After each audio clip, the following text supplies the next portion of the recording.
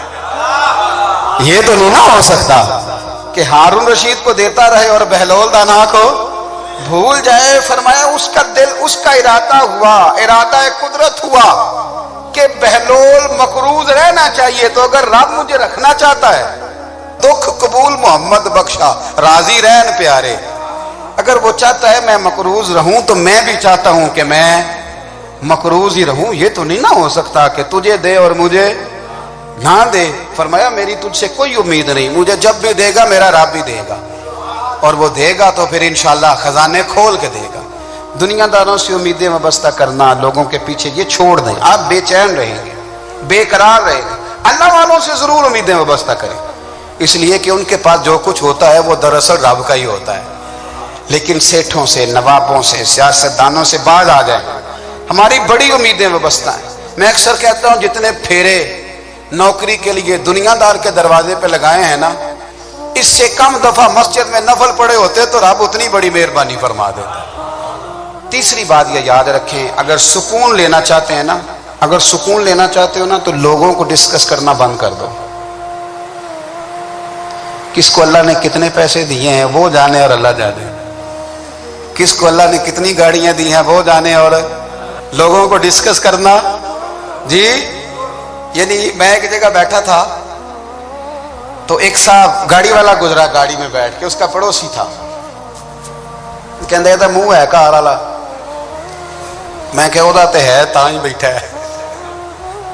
تے ہن میں کہ سمجھانا سی نا انہوں، میں کہ توں تے میں حساب لائیے بھی ساڈے کول کوئی نہیں، وہ تے ہے. لیکن نا اللہ نے اسے دی ہے نا، تو اللہ نے چاہا نا وہ کار میں بیٹھے. تو اس نے پھٹے پہ بیٹھ کے یہ تبصرہ کیا کہ منہ ہے کار والا. میں کہ ابھی وہ تے ہے تاں کار ہے. اب مجھے تجھے اندازہ لگانا چاہیے کہ ہم کیا یہ بحث ہے. یعنی اللہ کو چاہیے تھا معاذ اللہ کے پہلے تجھ سے پوچھتا کہ اسے کار دینی ہے کہ نہیں. کیا مطلب فضول بحث ہے. وہ چیز ہمیں اتنا تنگ کرتی ہے، اتنی تکلیف دیتی ہے کہ آپ یقین کریں سارا دن اسی کو ڈسکس کرتے ہیں. سارا دن اس کے پاس گاڑی ہے، اس کے پاس کار ہے، فلانے کا پیسہ 1 نمبر ہے، فلانے کا 2 نمبر ہے، فلانے کا 6 نمبر ہے. اصل بات کے اندر حسد ہے، اس کو نکالو. ایک بات کہنے لگا ہوں، اسے یاد رکھنا. میرے اعلیٰ حضرت رحمۃ اللہ علیہ فرمایا کرتے، حسد کرنے والا بندوں پر اعتراض نہیں کرتا، اللہ پر اعتراض کرتا. وہ کہتا ہے اللہ اسے کیوں دیا ہے، اتنا کیوں دیا ہے، معاذ اللہ وہ اللہ کی تقسیم پر اعتراض کرتا. حسد کرتے ہو بے چین رہو گے. حسد آپ کے دل کو تڑپا کے رکھ دے گا. چھوڑے، اللہ بڑا کریم ہے، جس کو جہاں چاہتا ہے وہاں بٹھا دیتا ہے.